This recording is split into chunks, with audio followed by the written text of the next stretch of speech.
Morning, everybody. It's Dr. Kenton Wakes Up. I'm Dr. Kenton. How's it going? Okay. In the cup today is Seattle's best house blend. It's delicious. Very good. Today is Monday, January 6th, 2025. Which, of course, being January 6th, it's a date which now, in the last 4 years or so, has accumulated infamy. Well, it was infamous even on the date. I'm not going to rehash the reasons why. If you're interested, I'm sure that you can check any retrospective that anyone publishes from now until they stop celebrating January 6th. Yeah, it was a terrible day for American democracy and the President of the United States, who sort of, by the official account, fomented a rebellion which led to a couple of thousand people trying to storm the Capitol building to delay, disrupt, overturn the official certification of the 2020 election results, which saw the then incumbent voted out of office. Not something great to remember or think about. And people wonder, he was subsequently, there were many instances where the insurrection was used as one way to try and impeach and remove him from office, which didn't work out because the Senate didn't convict him, much like the previous time that he was impeached. Well, the question that comes around lately now, because the certification results are in again for the 2024 election, and this time the guy who was president during the 2020 election is now being reelected into office. And people are asking themselves, probably with good reason, why did this guy never go to jail? Why is it that not only did he not go to jail, but he's been reelected?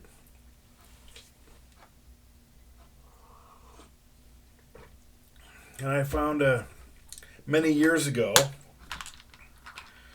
the retrospective was printed in 2001. I'll just read the quote. It's from Mike Royko, who was he wrote for a couple of Chicago newspapers. And in the retrospective, they were celebrating the life of one of his alter egos, Slats Grobnik. And so I'll summarize, because I don't know how much trouble I'll get into if I read the whole thing. But he said that in 1997 he was interviewed by Tower Productions, and he talked about the nature of the newsroom in 1964, which is when he started his career. And he talked about how each of the people who were senior, experienced writers, and he called them senior reporters and editors, they had rough and tumble lives up till that point. One guy was a prisoner of war. One guy was shot by Japanese in World War II. Another guy was a fighter pilot ace.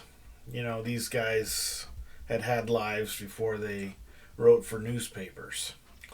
And so they, in this telling Royko's explaining why they newspapermen in that time didn't have the instinct to try and see corrupt politicians sent to jail. And here's the money line, the quote of the paragraph. These guys had a different attitude about life. They were more forgiving. If we nailed a politician, nobody wanted him to go to jail. We nailed him. We got a story. Throw him back. It's like a fish. We'll catch him again later. Alright, so that explains why things might not have happened a certain way in 1964. And now, I guess the part that I am left with is that maybe they don't have the will to do it because he's a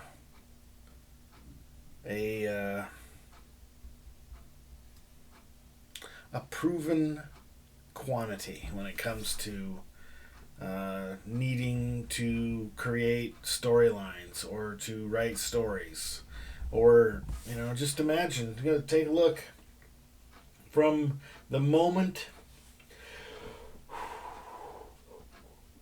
It would be interesting. I haven't done this.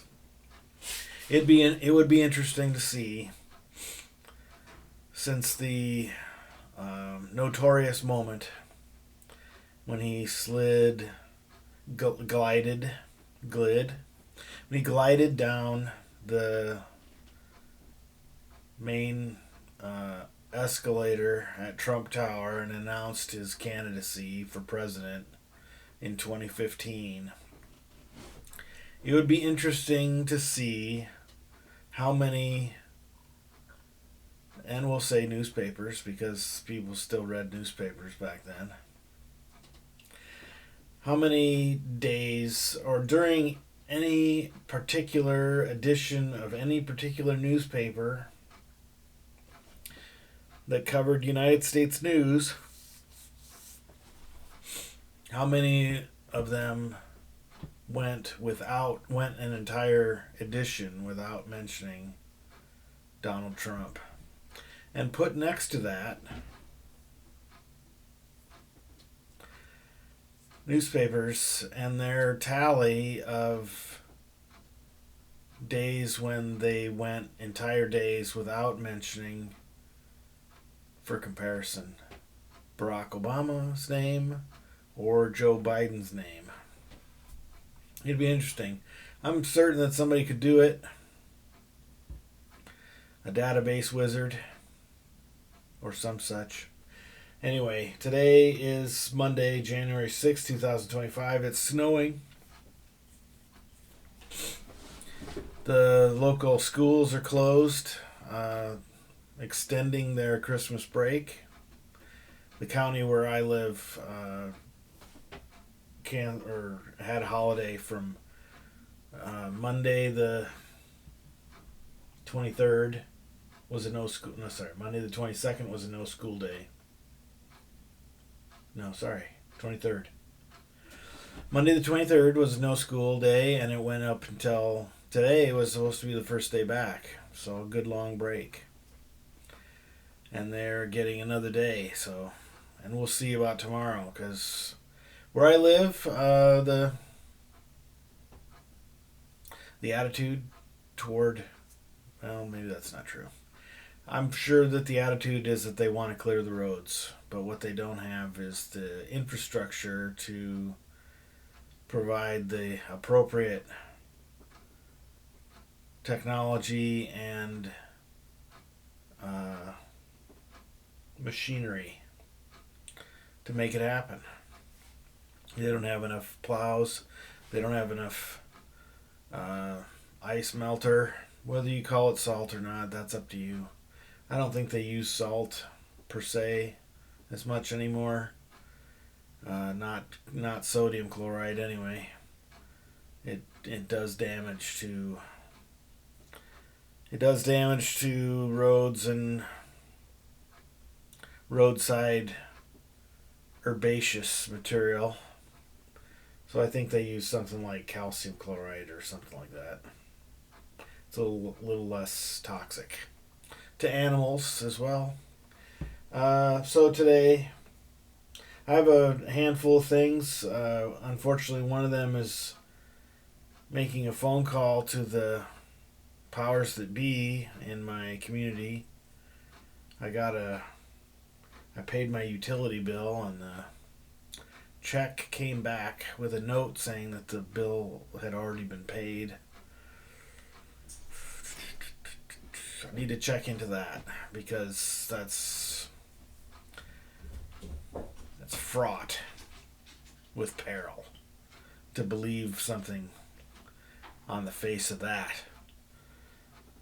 So anyway, I will call it about 9. It's about an hour from now. Anyway, I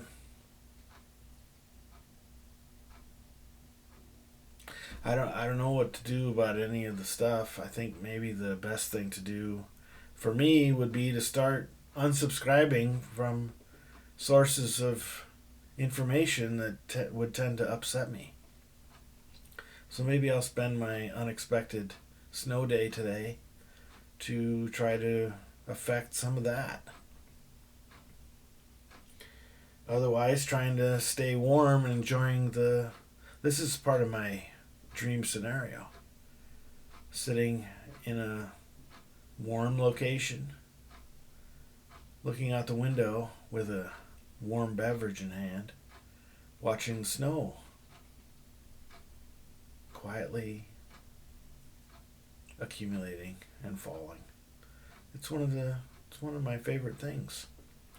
Especially when there's no blizzard involved. I mean, it's just gently falling, that's great. But 20, 30 mile an hour winds and truly hazardous conditions. That's not my favorite thing, but just watching. Anyway, you get the idea. Well, I hope that you enjoy this. Well, it's not the second week. Well, on Wednesday, it'll be the second week of January. We're still in the single digits, people. If you had something you want to get started during the new year, today's probably a good day to really get started on it, or to think through what it is you're going to do and solidify on that. All right, then. Have a great day. Love you. Bye.